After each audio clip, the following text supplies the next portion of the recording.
दोस्तों नमस्कार, आदाब, सत श्री अकाल। मेरा नाम है धर्मवीर जारवाल। दोस्तों, सोनम वांगचुक एक जानी मानी हस्ती हैं, एक मशहूर साइंटिस्ट हैं और लद्दाख को लेकर, 6 शेड्यूल को लेकर लद्दाख को पूर्ण राज्य का दर्जा दिलाने के लिए सोनम वांगचुक ने अभी लगभग कुछ महीनों पहले 21 दिन का अनशन किया था। उस अनशन के बाद जब सरकार ने नहीं सुनी तो उस अनशन के बाद इन्होंने अब दिल्ली तक पैदल मार्च शुरू कर दिया है। सोनम वांगचुक और उनके साथ लगभग लद्दाख के 100 लोग लद्दाख से पैदल चलकर दिल्ली जा रहे हैं। 2 अक्टूबर को गांधी जयंती वाले दिन इनको दिल्ली पहुंचना है और अभी फ़िलहाल ये लोग पंजाब में चंडीगढ़ के पास में है। हम लोगों की सच की रफ्तार की पूरी टीम आज पहुंची है और आज ये दिखाना चाहेंगे कि किस तरीके से कितने लोग इनके साथ आए हैं और क्या इनका दिन का शेड्यूल है, कैसे ये लोग यात्रा कर रहे हैं। लद्दाख एक ऐसी जगह है जहाँ के रहने वाले लोगों को पता है कि दरअसल में क्या कि लद्दाख का जो टेम्परेचर होता है वो नॉर्मली अच्छा ठंडा टेम्परेचर होता है, माइनस में रहता है। वहाँ लोगों को ठंड में रहने की आदत है। अब वहाँ के लोग दिल्ली जैसे शहर में जा रहे हैं जिसमें कि सबसे ज़्यादा पोल्यूशन है, सबसे ज़्यादा गर्मी है। अब पैदल चलकर आ रहे हैं तो परेशानी तो लोगों को झेलनी पड़ती है और क्या क्या परेशानी वो लोग झेल रहे हैं उन सब की सब बातें भी करेंगे और कोशिश करेंगे उनकी ज़्यादा से ज़्यादा जानकारी आप लोग तक पहुँचाएँ। सोनम वांगचुक से भी बात करने की कोशिश करेंगे। वैसे फ़िलहाल बताया जा रहा है कि आज उनकी तबीयत ठीक नहीं है, अभी गाड़ी में बैठी हुई, तो उनसे भी मिलेंगे, उनसे भी बातचीत करेंगे और कैसा रहेगा आज का दिन शुरू करते हैं। और सोनम वांगचुक जी की क्या क्या शर्तें हैं या क्या क्या मांगे लेकर वो दिल्ली पहुंच रहे हैं, वो सारी जानकारी आप तक पहुंचाएंगे। बने रहे हमारे साथ। धर्मवीर जारवाल, सच की रफ्तार।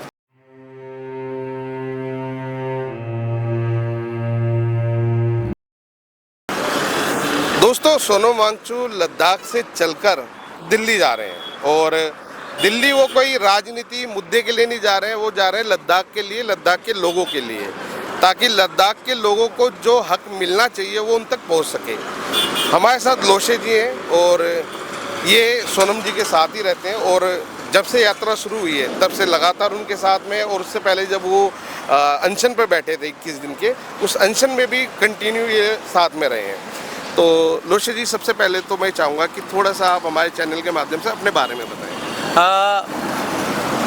मेरा नाम लोशे है और रही बात जब आप कह रहे कि 21 दिन का अनशन टोटल 65 डेज 65 दिन चला था, तो तब हमने पुकार अपने एरिया में बैठकर हमने पुकार किया, गुहार लगाया कि हमें डुबाया जा रहा है। हमारे लद्दाख के जो इंफ्रास्ट्रक्चर है वो फ्रेजाइल सॉइल है, आप जानते हैं, जहाँ ऑक्सीजन की कमी होता है। वो बड़े बड़े अरबपतियों को भेजना चाहते हैं सरकार, तब उन्होंने नहीं माना। तो आज हम अपने बुजुर्ग 80 साल के बूढ़े से लेकर 15 साल के छोटे बच्चे तक हमने साथ लेके आया है। रही बात अनशन का सफ़र तो ख़त्म हो गया था, इसलिए इसके बाद हम चुप थे ताकि इलेक्शन चल रहा था पूरे देश में। हम नहीं चाहते थे कि हमारे वजह से इलेक्शन पे इफ़ेक्ट हो। और रही बात लद्दाख जो है एक ऐसे एरिया में जाता है जहाँ पर हमारे दुश्मन पाकिस्तान और चाइना का बॉर्डर है। वहाँ के लोगों को इस तरह नज़रअंदाज करना, इस तरह नाराज़ करना, मैं नहीं समझता कि ये अच्छी बात है। और रही बात इस पद यात्रा के बारे में कहूँ तो ऐसे ऐसे मोड़ आया जहाँ पर गाड़ियाँ अपने मोशन तोड़ देते थे। बारंगलाचा तकलंगला 22 मोड़, जहाँ पर 17,400 कुछ वो हाइट पे था, तो जहाँ सांस लेना भी मुश्किल होता है। हाँ, तो आज हमारे पाँव में छाले हैं, कमर दर्द है मेरे बुजुर्गों के। आज हमारे लोग फिर भी चेहरे पे हंसी लेके जा रहे हैं और अभी तक हमने देश के नारे के सिवा हमने कोई देशद्रोह के नारे आज तक लगाए नहीं। हम ऐसे एरिया से आने रहते हैं जहाँ पर लोग अमन चाहते हैं, जहाँ के लोग अमन में रहना पसंद करते हैं। हमें पत्थरों से, गोली से लोगों को इस तरह करना हमारे हमारे किरदार या हमारे तरबियत नहीं सिखाया है। हमारी तरबियत सिखाता है कि देश के लिए कैसे मर मिटना है। अगर आपको उनके बारे में पता ना हो तो 1999 का वार देखो, जितना सिपाही थे उनके बराबर हमारे कौम के लोगों ने लड़ा था। और इसमें कुछ नहीं है। जनवन इशू 4 था, जहाँ पर पहला हम स्टेटहुड मांग रहे हैं, 6th शेड्यूल, जहाँ पर हमारे ज़मीन सुरक्षित हो, हमारे लोग ही इसको इसी तरह इस्तेमाल करें जिस तरह हमारे वातावरण है, जिस तरह हमारे कल्चर, हम अपने कल्चर को रहना चाहते हैं। हमें ऐसे बड़े फैक्ट्रियाँ वहाँ पर लाकर हम अपने उस वातावरण को ख़राब करना नहीं चाहते हैं। तो इसलिए इन्हीं मकसद को, और PSC पब्लिक सर्विस कमीशन, जहाँ पर 4 साल का बेच जम्मू कश्मीर में 4/4 बेच ख़त्म हो चुका है, और हमारे जो स्कॉलर्स है, स्टूडेंट है, वो वहाँ पर रोड पे बैठा है, वो डिप्रेशन के शिकार, वो एंजाइटी के शिकार है, बाइपोलर डिसऑर्डर हो रहा है। वो क्यों करना चाहते हैं? सरकार हमारे क्यों नहीं सुनता है? इसलिए कि हम इतने दूर हैं। जब दिल में जज्बा हो तो हमें गाड़ियों की ज़रूरत नहीं, पैदल भी हम वहाँ पहुँच जाएंगे।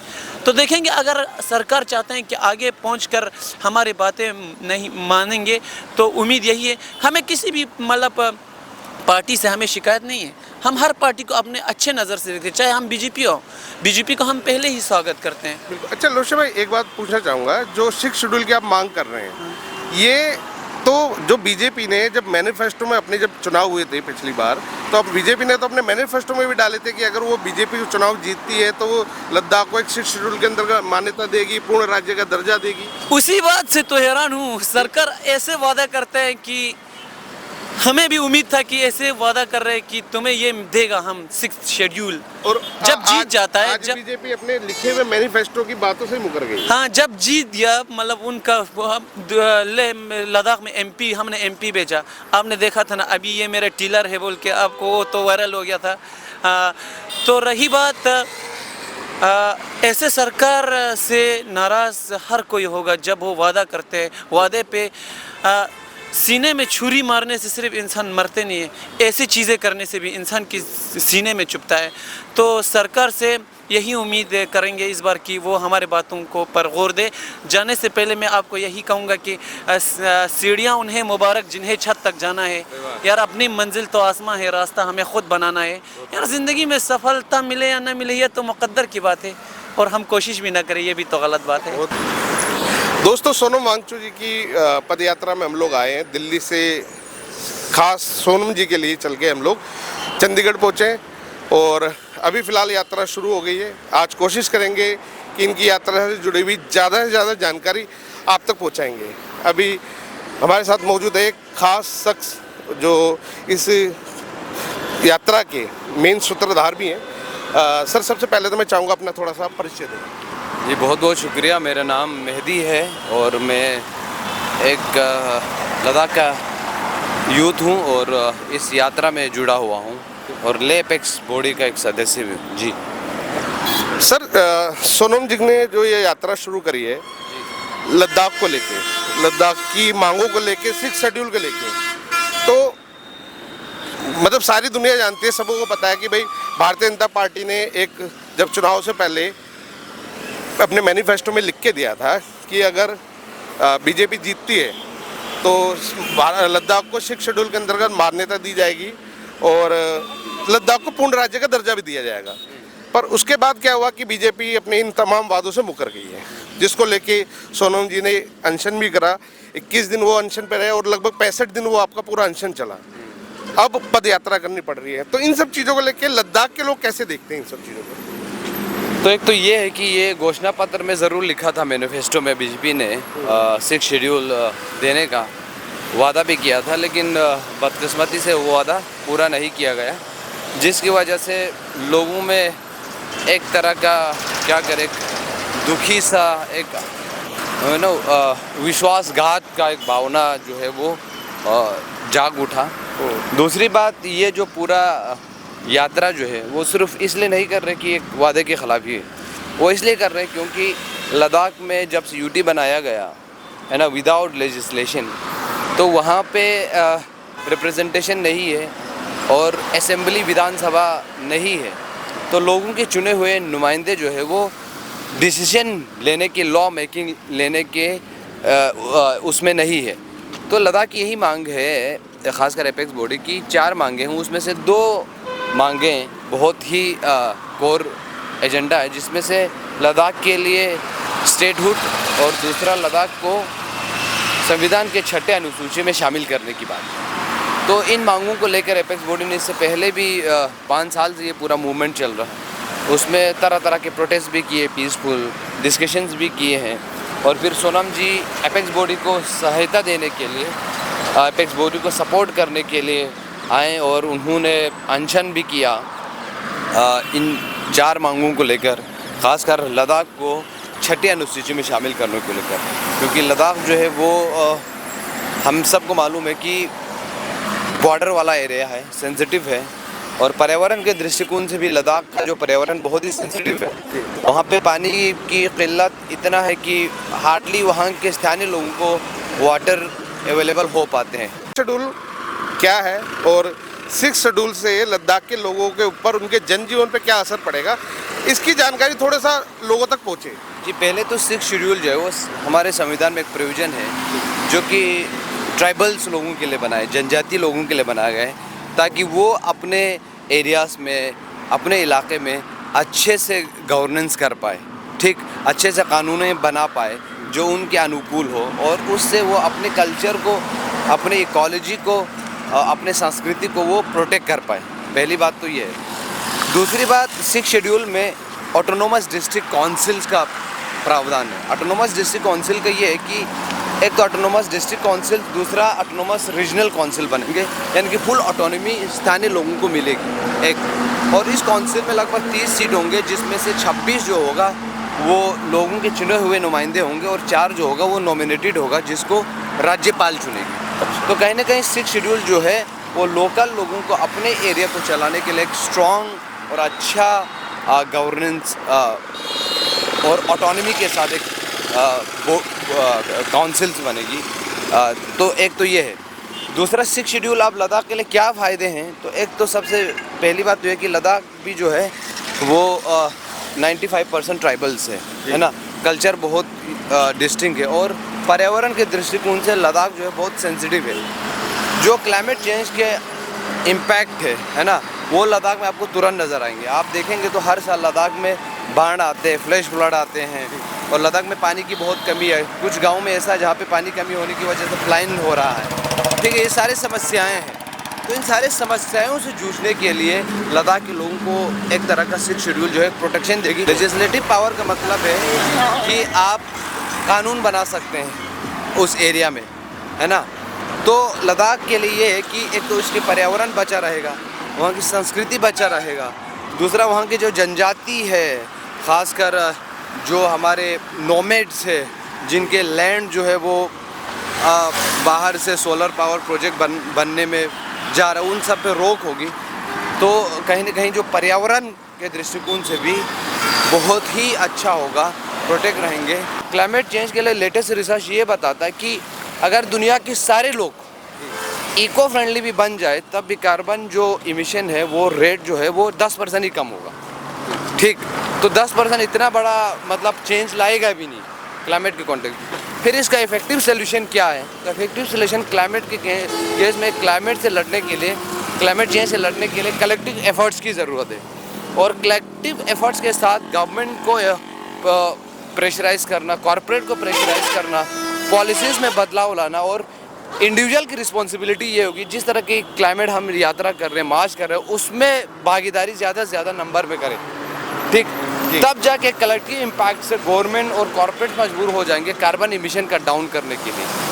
तो मैं ये ही कहना चाहता हूँ कि क्लाइमेट का जो अप्रोच है वो होना चाहिए, ये जिससे ज़्यादा इफेक्टिवली कार्बन इमिशन कम होगा, वो गवर्नमेंट के थ्रू, पॉलिटिकल विल के थ्रू, कॉर्पोरेट में चेंज करने से होगा, वो ज़्यादा इफेक्टिव होगा। इस चीज़ के लिए मैं आपको एक जानकारी और दे दूं। हमारे दिल्ली में पहले एक चिड़िया होया करती थी, उस चिड़िया की आवाज़ सुन के हम लोग उठा करते थे, और आज पता नहीं कितने ही सालों से हमने उन चिड़ियों की आवाज़ तो छोड़ो, हमने उनकी शक्ल तक नहीं देखी है, और हमारी आने वाली पीढ़ियों को तो शायद मुझे लगता है ये कौवे और कबूतर भी नहीं दिखेंगे। बिल्कुल, आने वाले समय में बहुत सारे जानवर जो हम देख रहे हैं वो भी एक्सटिंक्ट हो जाएंगे, न जाने कितने स्पीशीज़ कम समय में जो है वो एक्सटिंक्ट हो गए। तो क्लाइमेट चेंज जो है वो एक नेचुरल प्रोसेस तो है चेंज होना, लेकिन जिस गति से हुआ वो नेचुरल नहीं, उसमें ह्यूमन इंटरवेंशंस के हुआ।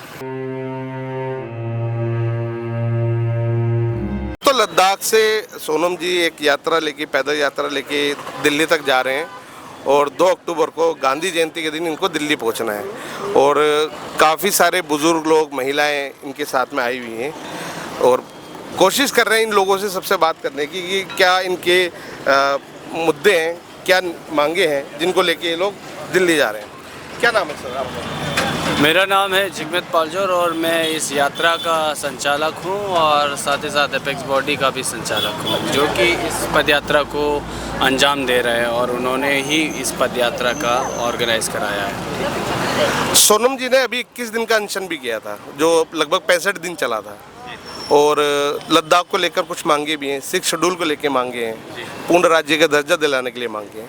तो आज भी हमारे देश में बहुत सारे लोग ऐसे हैं जिनको ये सब बातों का नहीं पता कि 6 शेड्यूल क्या है, या लद्दाख के लोग क्यों ये धरना प्रदर्शन कर रहे हैं, क्यों ऐसी यात्रा कर रहे हैं। तो मैं चाहूँगा कि थोड़ा सा इसकी जानकारी दें। जी, इसके लिए आपको ये मालूम होगा 2019 में जब हमें जम्मू एंड कश्मीर से अलग किया गया था, 370 हटाया गया था, तो हमें केंद्र शासित प्रदेश बनाया गया था, वो भी बिना विधानसभा के, यानी कि विदाउट लेजिस्लेचर।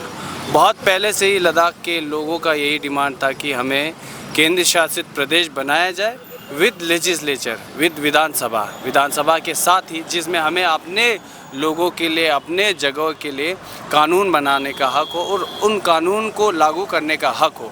ये बहुत ही इम्पोर्टेंट एक डेमोक्रेटिक सेटअप में।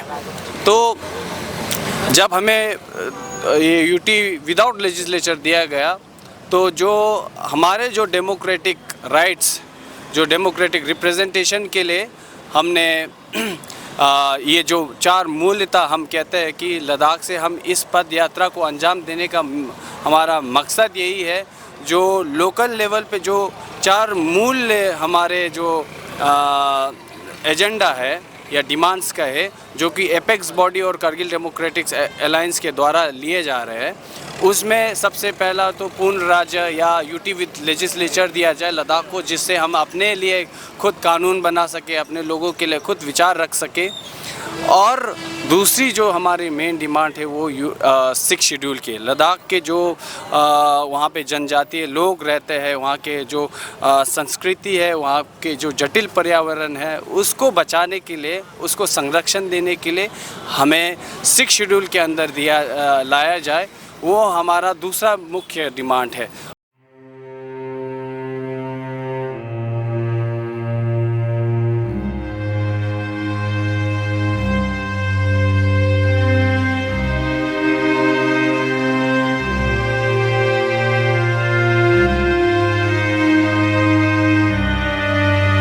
दोस्तों, सोनम जी हमारे साथ जुड़ चुके हैं और पद यात्रा है उनकी, रैली में है वो, और लद्दाख को लेकर, लद्दाख की मांगों को लेकर हज़ारों किलोमीटर पैदल चलते हुए अब दिल्ली पहुंच रहे हैं। सर, सबसे पहला तो मैं आपका अपने चैनल के माध्यम से बहुत बहुत स्वागत करूंगा। धन्यवाद। आप सभी का भी सत श्री अकाल। सत श्री अकाल। दूसरी बात ये सर कि सबसे पहले तो एक बड़ा गंभीर सवाल कि आप लद्दाख से दिल्ली पैदल चल के जा रहे हैं जी, लद्दाख की मांगों को लेकर जी। तो लद्दाख में टेम्परेचर हमेशा माइनस में रहता है और बड़ा ठंडा प्रदेश है जी। दिल्ली सबसे ज़्यादा पॉल्यूटेड शहर है और बहुत गंदगी है वहाँ। तो आपके साथ काफ़ी लोग आए हैं, तो इन चीज़ों को, ये एक स्ट्रगल है बिल्कुल, और बड़ा टॉर्चर वाला वेदर भी है, तो इनको कैसे झेल रहे हैं आप? झेल रहे हैं, आसान तो नहीं है। सब कुछ न कोई समस्या से ग्रस्त हैं, किसी के पैरों में छाले हैं, मुझे खुद एलर्जीज़ हुआ है, कुछ बरसात के नमी से, कुछ पोल्यूशन से, और मेरा छाती बैठ गया है। मुझे पता है थोड़ी सी आपकी तबीयत भी नाजायज़ है, आप तबीयत ठीक नहीं है आप, तो मेरा एक सवाल है सर जी। आप अपनी मांगों को लेकर दिल्ली जा रहे हैं और वो मांगे हैं जो बीजेपी सरकार ने आपको लिख के दी थी कि अगर बीजेपी सरकार जीतती है, चुनाव जीतती है और सरकार में आती है तो लद्दाख की मांगे पूरी होंगी, वचन है। अगर आप दिल्ली पहुंचते हैं उसके बावजूद भी अगर सरकार आपकी मांगे नहीं मानती है, फिर आप लोगों का नेक्स्ट स्टेप क्या होगा? वो हम अभी से नहीं बताना चाहते हैं, फिर तो नेक्स्ट स्टेप ही पता हो तो वो नेक्स्ट स्टेप चलेगा नहीं। तो हम उसको आप जब देखेंगे तब देखेंगे। हम अभी से क्या बताएं, क्या हमारे दिल में है सरफरोशी की तमन्ना। अब हमारे लिए। तो अब मुद्दा एक ये है सर कि मैं एक बात जानना चाहता हूँ कि जैसे भारतीय जनता पार्टी की सरकार पिछले 10-12 साल से एज ए लद्दाखी होने के नाते आपको क्या लगता है कि लद्दाख के अंदर सरकार ने कितना डेवलपमेंट किया? कोशिश की, बहुत नहीं हुआ, कोशिश ज़रूर की। और सड़कों की जहाँ बात है तो काफ़ी हुआ भी, टेलीकम्युनिकेशन की। मगर लोगों का ये अभियान, आंदोलन डेवलपमेंट का नहीं है, ये पैसों का नहीं है, ये मटेरियल डेवलपमेंट का नहीं है। हमें मतलब हमारी आज़ादी, हमारे लोकतंत्र की हक उसकी है। पिंजरा चाहे सोने का हो या हीरे का हो, पिंजरा ही होता है ना। तो ये हम नहीं कह रहे हैं कि हमें पिंजरा सोने का दे दो हम कह रहे हैं हमें पंख दो, हमें पंख दो। हम भी चुन के अपने नुमाइंदे, प्रतिनिधि भेजेंगे। 6वें शेड्यूल में हर जनजाति को ऐसा ही लोकतंत्र मिलता है।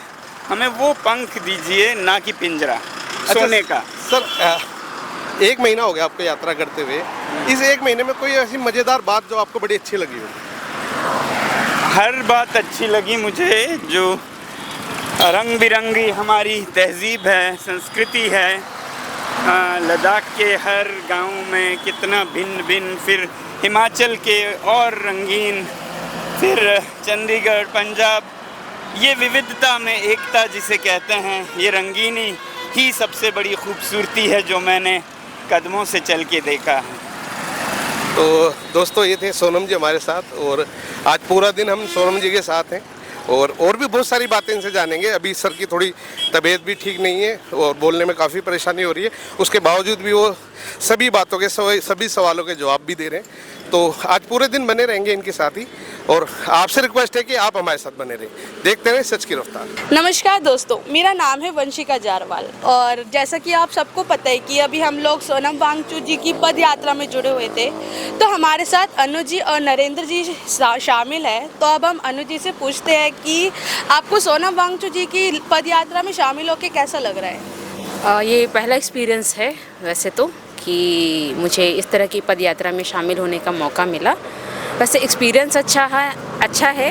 हर जगह नए नए लोगों से नई नई उनकी जानकारियाँ, उनके लोकल जो इतने भी हम लोगों से अभी तक मिले, उनसे नई चीज़ें कुछ अनजाने को मिली। लेकिन उसमें सिमिलर है कि जहाँ पर भी मतलब कि प्रॉब्लम्स है, वो सारी प्रॉब्लम लमसम एक ही है। सारे ऑल ओवर इंडिया में अगर मैं उसको देखूँ तो लमसम प्रॉब्लम्स एक ही है, जो सारे के सारे वातावरण से जूझ रहे हैं। और दूसरा है कि कॉरपोरेट सेक्टर की जो मार है उससे जूझ रहे हैं। तो लमसम जो सिमिलर है, जो प्रॉब्लम्स है वो सिमिलर है। ओके। और सर आपका एक्सपीरियंस क्या रहा अभी तक इस पद यात्रा में? मैम अभी तक एक्सपीरियंस बहुत अच्छा लगा, और मुझे इस यात्रा में शामिल होने का मौका मिला। मैं बहुत खुशनसीब हूँ, और मैं बहुत दिनों से सोच रहा था सर की इस यात्रा में शामिल हूँ। जब सर पहले भी धरना दे रहे थे तो मैं किसी कारणवश पहुँच नहीं पाया वहाँ पर अभी मुझे मौका मिला तो तुरंत आ गया हूँ मैं। सर के समर्थन में पूरा हमारा सहयोग है। और जैसा कि आप सभी लोग जानते हैं, मैं थोड़ी सी बातें कहना चाहूँगा अपने माध्यम से आप लोगों के तरफ से, कि सभी लोग परिचित होते हैं, सभी लोग पढ़े लिखे होते हैं, नैतिक शिक्षा, प्रकृति बचाओ को नारा लगाते हैं, पेड़ पौधे लगाते हैं, सारी चीज़ें करते हैं। पर बहुत एक सिंपल सी चीज़ होती है जो लोग हम छोड़ आते हैं। कहीं ना कहीं शिक्षित समाज होने के नाते हम अपने आप को बहुत सब और पढ़ा लिखा मानते हैं, पर एक छोटी सी चीज़ आती है कि हम लोग पेड़ पौधे तो लगा देते हैं, पर हम भी जानते हैं कि हम इतने पेड़ पौधे कभी नहीं लगा सकते जितने प्रकृति में होने चाहिए थे। और अभी भी प्रकृति में इतने हैं कि अभी हम अगर रुक जाएं, अपने आप को रोक लें प्रकृति को शोषित करने से, तो बहुत कुछ हासिल अभी और हो सकता है हमारे लिए। और आने वाले समय पर जो हम आने वाली पीढ़ी के लिए कुछ भी छोड़ के जाने वाले हैं, तो हम क्या छोड़ के जाने वाले, एक बार हम अपने आप से क्वेश्चन पूछेंगे। पृथ्वी और प्रकृति को बचा सकते हैं, और हिमालयों को बचा सकते हैं, ग्लेशियरों को बचा सकते हैं। अगर उनके पास किसी के पास कोई जवाब है तो आगे आएँ और बताएं, और इस यात्रा का हिस्सा बनें और सर का समर्थन करें। जिस प्रकार से उनको पृथ्वी को लेकर और लद्दाख को बचाने के लेकर जो मुहिम है, उसका हम पुरजोर से समर्थन करते हैं। और आप लोगों से निवेदन है कि सरकार से भी निवेदन है कि सरकार उनकी बातों को सुने, और जल्द से जल्द पृथ्वी को बचाने में जो लोग परेशान हैं, उनकी पाँव में छाले हैं और इतनी कड़कती हुई तेज़ धूप में सड़क पर पैदल चल रहे हैं, 25 से 30 किलोमीटर चलते हैं, लद्दाख से बराबर चल रहे हैं 1 सितंबर से। और बहुत कुछ है कहने के लिए, पाँव में लोगों के छाले हैं। और कुल मिला के एक बात कहना चाहूँगा कि कौन सीखा है सिर्फ बातों से, एक हादसा सबको ज़रूरी है। तो नॉर्मल एक प्रयास है छोटा सा, क्लाइमेट को लेकर, प्रकृति को लेकर एक छोटी सी मुहिम है, लोग समर्थन करें। जय हिंद, जय भारत। लास्टली आप कुछ मैसेज देना चाहते हो हमारे दर्शकों को हमारे चैनल के थ्रू? जी, अगर चैनल के थ्रू अगर कुछ कहना है तो मैं इतना ही कहूँगी कि हम लोग प्रकृति की बातें तो बहुत करते हैं, पर्यावरण के बारे में बातें बहुत करते हैं, बट हम उसके लिए सपोर्ट में या उसको बचाने के मुहिम में हम लोग शायद आगे नहीं आते। हमारी कहीं ना कहीं कोशिशें बहुत कमी रहती है, तो हमें शायद आगे आके बढ़ चढ़ के आगे आना होगा और उसको बचाने में हम लोग को समर्थन देना भी है, और उससे ज़्यादा हमें एक्शन में फोकस करना होगा। अगर हमारे एक्शन नहीं है तो शायद हम उसको सिर्फ बातें ही रह जाएंगे। हम भारत में कि नदी हमारी माता है, कई जगह पे हम नदियों को हम पूजते हैं, बट उससे कहीं ज़्यादा हम उससे गंद मचाते हैं, लिटरली गंद मचाते हैं वहाँ पर।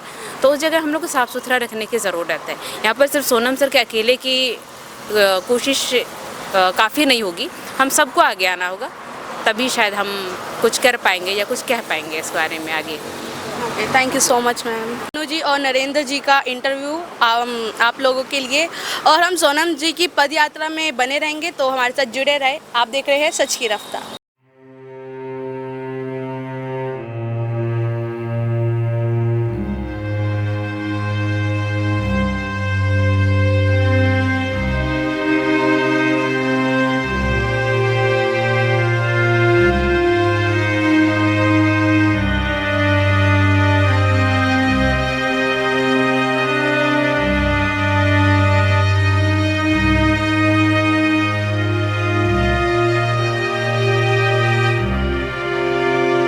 सोनम वांगचुक जी ने एक लद्दाख की 6 शेड्यूल की मांगों को लेकर एक यात्रा शुरू की हुई है, और अभी इनकी यात्रा पैदल यात्रा है जो अभी पंजाब में है।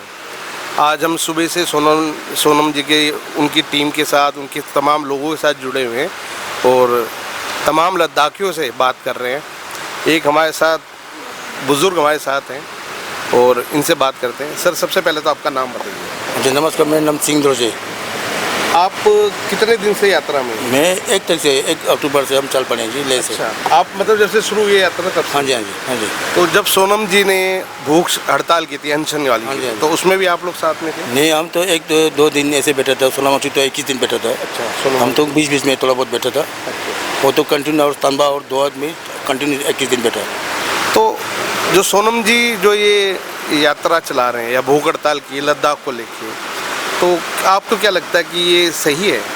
वो तो बिल्कुल 100% सही है सर, क्योंकि हमारे 4 मांगे हैं ना जी, जैसे कि शेड्यूल है, सबसे गार्ड है, और नौकरी नहीं है अभी बच्चों को, जैसे कि कोई में BA करके रखे हैं, कोई उम्र भी बड़ा हो रहा है, तो इसीलिए इसे कोई वैकेंसी नहीं दे रहा। तो 2019 से अभी तक कोई वैकेंसी नहीं है। अच्छा, सरकारी नौकरियाँ कैसी हैं वहाँ पे? पहले तो पूरा सरकार ने एक गार्ड में 2-2, 3-3 नौकरी होते थे, अभी तो कुछ भी नहीं है। अभी कुछ नहीं। हाँ जी, जब से 2019 से पूरा पेंशन निकल गया, कुछ भी नहीं है। अच्छा, बच्चों के जैसे स्कूल वगैरह है, पढ़ाई है, अभी जैसे मुझे किसी ने बताया कि पहले लद्दाख के स्कूलों में हिंदी नहीं पढ़ाई जाती थी, उर्दू या अरबी पढ़ाई जाती थी, अब हिंदी पढ़ाने लग गए हैं। तो एजुकेशन, शिक्षा कैसी है वहाँ पे? एजुकेशन तो बहुत बढ़िया है, जैसे अभी तो उर्दू भी नहीं, अभी तो पूरा हिंदी, LKG से हिंदी शुरू होता है, हिंदी अंग्रेजी पूरा ठीक ठाक है। अभी तो पढ़ाई लिखा तो बिल्कुल ठीक है, हमारी नौकरी नहीं मिलती तो पढ़ के क्या करेंगे? हाँ, नौकरी नहीं है तो सही बात है, अगर नौकरी नहीं है तो पढ़ के क्या करेगा? जब से ये 2019 से नया कलेक्शन हुआ था, तब से नौकरी नहीं मिल रहा ना, इसीलिए फालतू को अभी इंटरेस्ट भी नहीं लेना कोई पढ़ने के, क्योंकि पहले माँ बाप ने जितना पैसा जोड़ जाड़ के पढ़ाई लिखाई किया है, उसके बाद नौकरी नहीं मिला तो वो इसमें पूरा ख़त्म हो रहा है। बहुत कई आदमी को नौकरी नहीं मिला है, इसका तुम वाले हो गया। अच्छा, एक बात बताइए, अब जैसे आप लोग दिल्ली जा रहे हैं, ठीक है, दिल्ली में अगर वहाँ की सरकारें आपकी मांगे नहीं मानती हैं तो फिर आप लोग क्या करेंगे? जैसे कि दिल्ली में मांगे पूरा नहीं हुआ तो सोनम जी बोलते हैं, तो वहाँ पे हर तरफ अनशन में बैठना पड़ रहा है। बैठना पड़ेगा? हाँ जी, बैठना पड़े तो हमें भी कुछ बैठना पड़ेगा। और सरकार अगर बैठने नहीं देगी फिर क्या करोगे आप लोग? ये तो जैसे आदमी लोग करेंगे वैसे करेंगे, क्योंकि जैसे आपको पता है पहले भी एक किसान आंदोलन हुआ था, तो किसानों को तो दिल्ली के अंदर घुसने भी नहीं दिया गया। हम तो बिल्कुल ये जो चलन है पूरी शांति वाला चलन है, कोई ना झगड़ा है ना पकड़ा है, ना कुछ शांति का मांग, कोई मोदी सरकार को एक याद दिलाने के जा रहे हैं ना, जैसे कि और वैसे भी वो तो वही बातें हैं आप लोगों की जो उन्होंने अपने वादे किए थे। हाँ वही जो उन्होंने तो अपने मैनिफेस्टो में लिख के भी दिया ना। मैनिफेस्टो में 2019 में लिख के दिया, सुख सुटल देंगे, ये देंगे, वो देंगे, सेफगार्ड देंगे, वो कहाँ दे रहे हैं, वो भी उसी की मांग में जा रहे हैं। दोस्तों सोनम जी की लद्दाख से यात्रा है दिल्ली तक के लिए, जो कि पैदल लगभग 1 महीना पैदल चल के 2 अक्टूबर के दिन दिल्ली पहुंचेंगे। अभी फ़िलहाल चंडीगढ़ के आसपास यात्रा पहुंची हुई है, दोपहर का समय है, तमाम लोग एक वाटिका है जिसमें आराम करने के लिए रुके और यहाँ पे ये लंच भी करेंगे। हमारे साथ एक भाई साहब हैं जो कि मतलब बड़ी हैरानी की बात है कि ये दिल्ली से लद्दाख गए हैं और लद्दाख से अब वापस दिल्ली जा रहे हैं पैदल पद यात्रा करते हुए। सर आपका नाम बताएं पहले तो। जी मेरा नाम निज़ाम है। निज़ाम जी, आप लद्दाख के लिए और सोनम वांगचुक जी के लिए इनकी यात्रा में जुड़े हुए हैं, तो आपको मतलब क्या ज़रूरत पड़ेगी इनके साथ यात्रा में जाने के लिए? जी क्योंकि ये जो वर्क कर रहे हैं हमारे लिए ही कर रहे हैं। मैं आपको सीधा सिंपल सी बात बताऊं, सिंपल लॉजिकल लोगों को समझने के लिए, हम पानी पीते हैं, ये किसी मशीन से जनरेट नहीं होता है। ये सारा पानी पृथ्वी पर ही मौजूद है और इंडिया में पानी का स्रोत है हिमालय।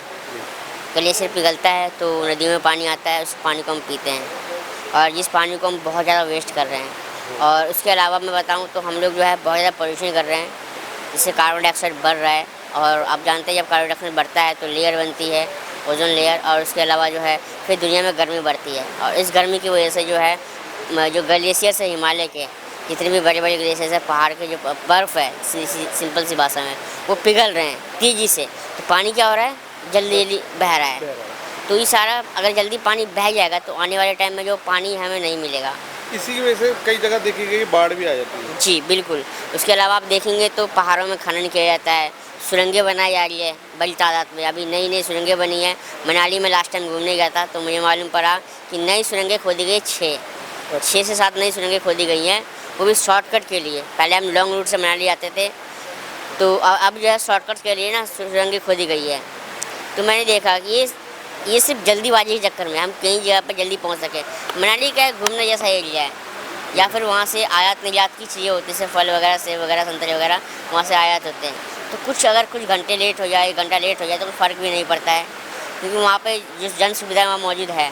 तो हमें सिर्फ टूरिज़्म के लिए जल्दीबाजी के चक्कर में हमने वहाँ सुरंगें खोद दी।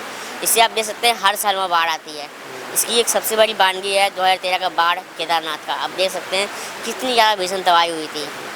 तो ये ज़्यादा टूरिज़्म को हम बढ़ावा दे रहे हैं, अच्छी बात है, लेकिन उसके लिए हम सड़कें बना दें पहाड़ों को खोद के, तोड़ के, तो ये हमारी प्रकृति के लिए नुकसान है। प्रकृति हमारी माँ है, जितना हम इसको छोड़ देंगे उतना हमें नुकसान देगी।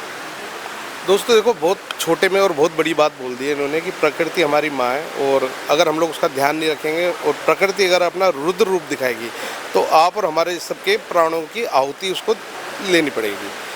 दोस्तों ये बिल्कुल सही चीज़ भी है, क्योंकि जो सोनम वांगचुक जी की ये जो लड़ाई है, सरकार से लड़ाई कह सकते हैं, ये लड़ाई लद्दाख के लिए तो है ही, साथ में ये हमारे इन्वायरमेंट के लिए, और मैं ये कहूँगा कि शायद ये आपके हम सब के लिए है।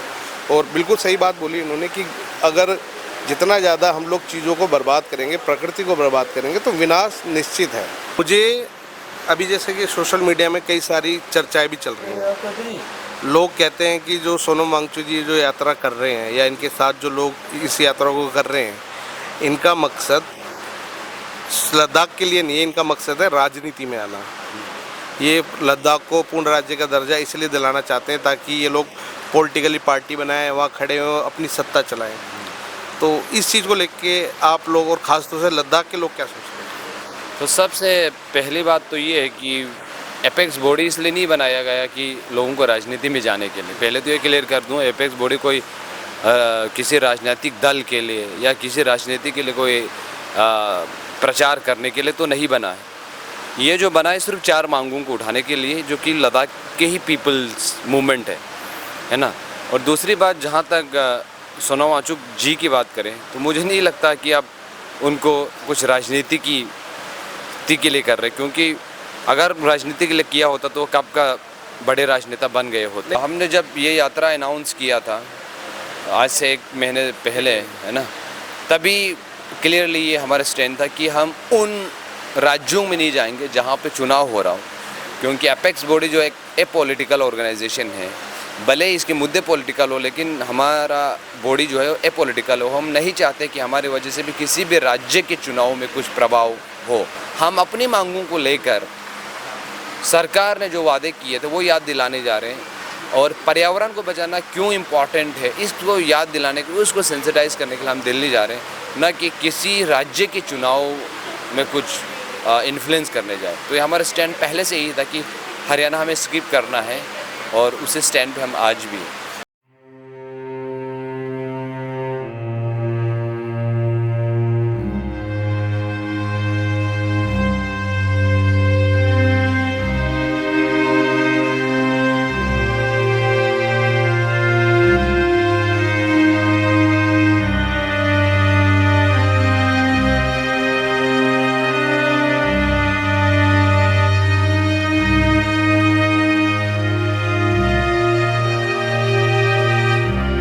दोस्तों, सोनम वांगचुक जी की पद यात्रा लद्दाख से चलती हुई दिल्ली तक जा रही है। फ़िलहाल पंजाब के चंडीगढ़ के आसपास के एरिया में रुके हुए हैं, और लद्दाख की खूबसूरत महिलाएं हमारे साथ में हैं। उनसे भी बात करेंगे और जानना चाहेंगे कि क्या मतलब किन चीज़ों को लेके, किन मुद्दों को लेके वो लोग इस रैली में आए। नमस्ते नमस्ते जी, आपका शुभ नाम बताइए। मेरा नाम स्तांजिन स्पाडोन है और मैं लद्दाख से हूँ, लेह से हूँ। जो सोनम जी ने ये यात्रा शुरू करी है लद्दाख को लेके, 6 शेड्यूल को लेके, आप लोगों को क्या लगता है कि क्या सही है, क्या गलत है? हाँ, सोनम वांगचुक सर ने सही वो किया है। हम ये अभी 29 दिन हो गया अभी यात्रा में चल के, तो अभी हम दिल्ली जाएगा 6 शेड्यूल लेने के लिए। चलो, ये तो एक राजनीतिक बात है, हम लद्दाख की बात करते हैं। लद्दाख के अंदर मतलब किस तरीके का लोगों का रहन सहन है, कैसे रहते हैं, कैसी पढ़ाई है, वो बताओ थोड़ा। लद्दाख में तो ज़्यादातर पढ़ाई है, पर उसमें कुछ और नहीं है, जॉब वॉब ना कुछ है मिलती है उधर। हाँ जी। आप कहाँ तक पढ़े? मैं अभी 11वीं क्लास में पढ़े, मुझे कुछ अभी 11वीं क्लास में? हाँ। आप 11वीं क्लास के स्टूडेंट हैं? हाँ, स्टूडेंट है जी। मुझे तो ऐसा लगा कि आप शायद हो सकता है अभी कॉलेज वगैरह में जा रही हैं। नहीं, मैं 11वीं क्लास में पढ़ती हूँ। तो वहाँ हिंदी वगैरह पढ़ाई जाती है स्कूलों के में? हाँ, हिंदी भी करते हैं, सब कुछ, इंग्लिश। क्योंकि किसी ने बताया मुझे, कई लोगों ने बताया पहले अरबी और उर्दू भी पढ़ाया करते थे। पहले तो पढ़ते थे, अभी नहीं होता उधर, जैसे अभी उर्दू हिंदी और बौद्धिक ऐसे लोग। आपका फेवरेट स्पोर्ट्स क्या है वहाँ पे? मैं बता सकता हूँ, वॉलीबॉल होगा। वॉलीबॉल वही है ना? क्योंकि लद्दाख में लोग ज़्यादातर फुटबॉल या वॉलीबॉल ज़्यादा। हाँ। तो पढ़ाई कैसी है वहाँ पे, मतलब? पढ़े तो बहुत अच्छी, ठीक ठाक। तो आप 11वीं क्लास में, तो क्या सब्जेक्ट है आपके पास? मेरा हिंदी है? हिंदी में। तो जैसे अब कॉलेज आप ग्रेड 12 पास कर लोगे, उसके बाद फिर कॉलेज जाओगे, तो कॉलेज की व्यवस्था है वहाँ पे? हाँ, सब कुछ है। मतलब घर से कितना दूर होगा? घर से थोड़ा दूर, मतलब 2-3 किलोमीटर? हाँ, 2-3 किलोमीटर होगा। हाँ जी। तो पढ़ने लिखने के बाद जैसे मान लो कॉलेज भी कर लेते हैं, तो क्या सरकारी नौकरी वगैरह वहाँ मिल जाती है आराम से? नहीं मिलते आज नहीं, बहुत ज़्यादा लोग उधर कुछ और नौकरी वगैरह नहीं मिला, बिना नौकरी से घूमते हैं। हमें हर चीज़ के लिए ऐसे बोलने पड़ते हैं कि हमें नौकरी दे दो, हमें ये करो वो बोलो, गिराना पड़ता है, पर भी हमें कुछ नहीं मिलता है। हमारे यहीं अभी 6 शेड्यूल के लिए यहाँ आए, सबको ये जॉब मिल जाए, सब में ना सुरक्षा हो जाए हम। हाँ जी। अच्छा, जैसे जो लद्दाख के अंदर है, जो युवा है, कईयों ने मुझे बताया कि मोबाइल की कनेक्टिविटी या इंटरनेट की सुविधा वहाँ बहुत कम है, तो ऐसा है क्या वो? हाँ, वो भी बहुत कम है। अच्छा, हाँ जी। हाँ, इंटरनेट। तो आप लोग भी फेसबुक वगैरह, यूट्यूब ये सब चलाते हैं? फेसबुक तो हम चलाते हैं, फेसबुक, इंस्टाग्राम। हाँ, इंस्टाग्राम, फेसबुक वगैरह भी सब चलते हैं सब। हाँ जी। तो जो युवा हैं, खास तौर से जैसे लड़के लड़कियों की बात करूँ, जो नए लोग होते हैं, तो किस तरीके के रोजगार वो ढूंढते हैं? मतलब या अगर मान लो सरकारी नौकरी नहीं है तो फिर क्या करते हैं वाले? हम किसी कोई होटल में ऐसे गेस्ट हाउस जो भी वैसे मिल जाए काम करते हैं। नहीं, मजबूरी है ना, आजकल कम नहीं मिलते, हर जगह जाते तो कम कुछ नहीं मिलते, बहुत मुश्किल से है ना। इसीलिए तो हमारे साथ सोनम वांगचुक ने बहुत हमारा साथ दिया, उनका बहुत बहुत धन्यवाद कहते हो। उसने सब कुछ हमारा हौसला बढ़ाया, हमको इतना वो किया, मैं उसको इतना शुक्रिया कहना चाहता हूँ। वो अपना बारी का नहीं सोच कर दूसरा बारी को सोचे, वो भी बहुत अच्छा है। उसको इस आजकल कोई वो होती नहीं है कि अपना बारी भी सोचते, वो अपना बारी भी नहीं सोच कर खुद के सब लोगों के बारे में सोच कर इतना सब कुछ कर रहा है। कोई आजकल है नहीं ना, इतना लोग कहाँ सोचेगा कि अपना वो मैं खुद के लिए काम करूँगी, दूसरे के लिए नहीं करूँगी, खुद के लिए वो करके। आजकल वो नहीं है, वो सोनम वांगचुक जैसे कोई नहीं होगा इस दुनिया में, कोई नहीं है अपना बारे में और नहीं सोच कर दूसरे बारे में करते हैं। ये मैं सर सोनम वांगचुक से बहुत धन्यवाद कहता हूँ, वो सब के लिए अच्छा करते हैं कसम से। हाँ सर जी। तो दोस्तों ये लद्दाख की खूबसूरत लड़कियां हैं जिनकी मानना ये है कि सोनम जी लद्दाख के लोगों के लिए, लद्दाख के लिए इतनी मेहनत कर रहे हैं अपनी, मतलब वो दिखता भी है कि हज़ारों किलोमीटर से पैदल चल के एक आदमी आ रहा है। और इनकी लोकप्रियता इस चीज़ से दिखाती है कि लगभग 150 से 200 लोग लद्दाख में उनके साथ साथ वो भी पैदल चलते हुए आ रहे हैं। आप देखते हैं ये स्कूल के छात्र हैं जो अपनी पढ़ाई वगैरह सब कुछ छोड़ के आज पैदल इनके साथ चल रहे हैं। तो कहीं ना कहीं राजनीति मुद्दे की अगर बात करूँ तो कहीं ना कहीं लोगों को इन चीज़ों का दुख है कि जो लद्दाख के लोगों को जो सुख सुविधाएं चाहिए, जो उनकी मांगे हैं, वो कहीं ना कहीं इनके जीवन से जुड़ी हुई हैं। और मुझे लगता है कि सरकार को इनकी मांगों को सुनना चाहिए और कहीं ना कहीं इसके ऊपर सोच विचार करके लद्दाख की जो मांगे हैं उनको मान भी लेना चाहिए। बाकी राजनीति मुझे आती नहीं है और राजनीति का हमें इतना ज्ञान भी नहीं है। सरकार इस चीज़ को लेकर क्या सोचती है वो सरकार का काम है। हमारा काम है कि लद्दाख से जुड़े हुए लोगों की, सोनम वांगचुक जी की तमाम खबरें आप तक पहुंचाने का। तो बने रहें हमारे साथ, देखते रहें सच की रफ्तार।